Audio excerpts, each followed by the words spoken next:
안녕하세요. 하루 필수 말씀 충전 하필큐티 조종환입니다. 오늘 함께 나눌 하나님 말씀은 예레미야 10장 17절에서 26절까지 말씀입니다. 포위된 성읍에 사는 자들아, 이제 이 땅을 떠날 터이니 짐을 꾸려라. 주님께서 말씀하시기를 내가 이번에는 이 땅에 사는 백성을 먼 곳에서 내던지고 그들이 자신의 죄를 깨달아 알도록 내가 직접 그들에게 고통을 주겠다 하셨기 때문이다. 예루살렘은 포위되었습니다. 그리고 포로가 되어서 먼 이방 땅으로 추방당할 겁니다. 이들은 포로에서 나온 자들이었지만 포로가 된 자들이 될 겁니다. 그들이 포로가 되고 수치와 치욕과 끔찍한 고통을 겪는 이유는 그들의 죄를 깨달아야 되기 때문에 그렇습니다. 그들의 죄에 대한 보복과 심판이 시작되었습니다. 우리가 이렇게 심하게 다쳤으니 우리의 상처가 나을 것 같지 않구나. 이런 고통쯤은 참을 수 있다고 생각하였는데 우리의 장막이 부서졌다. 장막을 잡고 있던 줄도 모두 끊어졌다. 우리의 자녀들도 모두 떠나가고 아무도 남아있지 않아서 우리의 장막을 다시 칠 사람도 없고 휘장을 달 사람도 없다. 그들은 다쳤고 상처를 입었습니다. 하지만 그 상처가 나을 기미도, 고통이 해소될 기미도 보이지 않습니다. 이들은 끔찍한 고통을 경험해야 해요. 그들이 살 수 있는 장막이라는 것은 없습니다.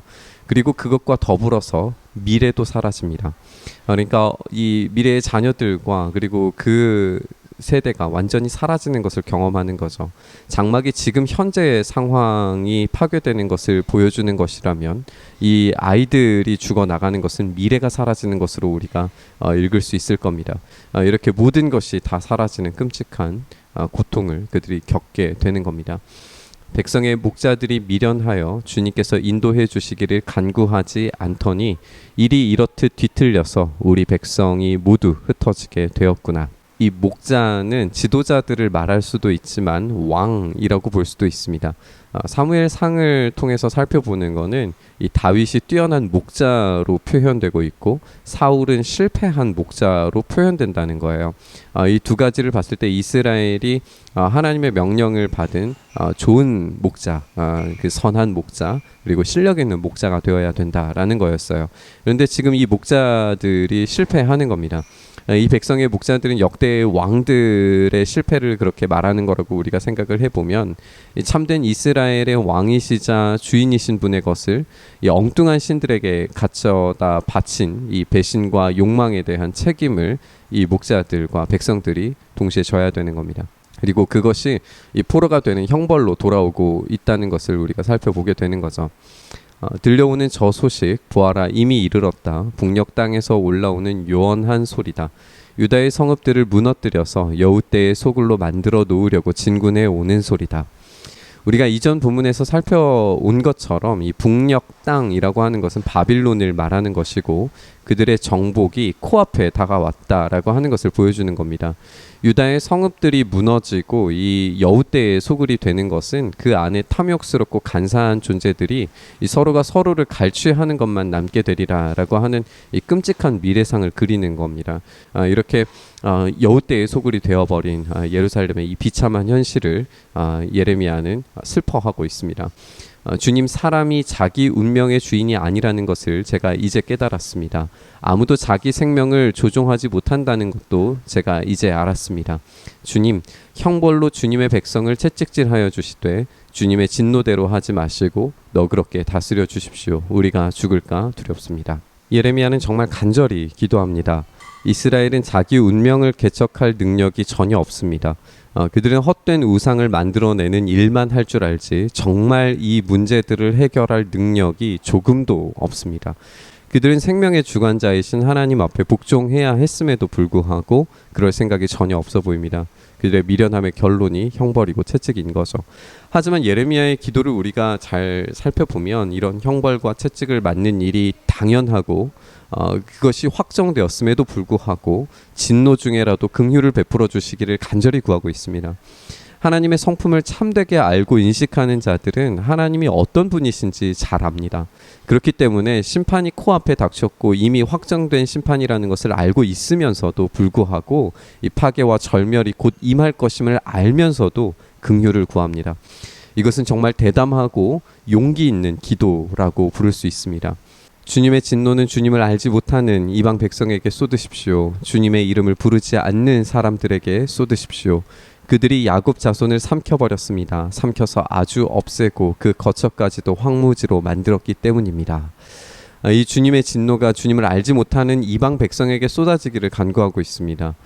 예레미야는 이 끔찍한 심판이 이스라엘보다 더 악한 자들에게 돌아가기를 구하고 있습니다. 하나님의 약속하신 백성들의 이 터전을 완전히 황폐하게 만든 그들에게 하나님의 진노가 돌아가기를 간절히 구합니다. 하지만 하나님께서 이 두렵고 놀라운 일을 행하실 때 예상되는 결과를 생각해 보면 주님을 알지 못하는 이방 백성이 곧 하나님이 참 하나님이심을 알게 되고 고백하게 되는 일이 벌어지게 될 겁니다. 그리고 그 일이 실제로 일어납니다. 십자가에 쏟아진 하나님의 무시무시한 진노를 본 이방인 백부장이 이 사람이야말로 참 하나님의 아들이다라고 고백했던 것을 우리는 알고 있습니다. 우리는 무능력한 목자들이 얼마나 끔찍한 재앙을 몰고 왔는지를 보고 있지만 우리의 참 목자이신 예수님께서 우리를 쉴만한 물가로 인도하시고 영원히 무너지지 않는 하늘의 장막을 예비하신 줄 믿습니다. 그렇기 때문에 우리는 하나님의 진노가 쏟아지는 중에라도 더욱 담대하게 은혜의 보좌 앞으로 나아가 긍휼을 구할 수 있어야 합니다. 우리는 예수 그리스도를 선택하고 그분의 뒤를 따라갈 때에 진노 중에라도 지켜주시는 은혜를 온전히 누릴 수 있게 됩니다. 그리고 그 놀라운 영광의 일하심을 나타내실 때 원수들이라고 하더라도 하나님의 큰 일을 보고 살아계신 하나님을 인정하지 않을 수 없게 될 겁니다. 마틴 로이드 존스는 바로 이런 담대한 기도의 목적이 하나님의 영광을 교회를 비난하는 자들도 부인하지 못할 만큼 분명하고 선명하게 나타내시길 구하는 것이라고 이야기했습니다. 그리고 바로 그 영광을 나타내실 때가 참된 부흥의 때라고 말합니다. 자신의 욕망을 따라서 미친 듯이 달려가는 이 시대에 누구도 부인할 수 없는 하나님의 영광이 드러나시길 위해서 기도했으면 좋겠습니다. 진노 중에라도 긍휼을 베풀어 주실 하나님을 바라보면서 기도했으면 좋겠습니다. 우리의 담대한 기도에 응답하시는 하나님, 우리에게 영광으로 나타나시는 하나님으로 인해 이 참된 부흥이 경험되기를 간절히 바라고 소망하면서 우리 묵상의 자리로 나아가시죠. 주님, 그렇게 우리에게 그 영광을 보여 주시옵소서. 이 시대에 하나님을 두려워할 줄 모르는 시대에 하나님의 영광만이 온전히 드러나는 시대 되게 하여 주시옵소서. 그래서 이 시대에 하나님께서 영광스럽게 일하시는 그 놀라운 참된 부흥을 우리가 경험하기를 소망하며, 우리가 이 진노와 심판이 확정된 것만 같은 이 욕망의 시대에 다시 한번 담대함을 가지고 은혜의 보좌 앞으로 나아가오니 주여, 우리의 기도를 침묵하지 마시고 응답하셔서 주님의 그 영광 우리에게 비춰 주시옵소서. 그 일 행하시기를 간절히 바라고 소망하며 우리 주님 예수님 이름으로 기도드리옵나이다. 아멘.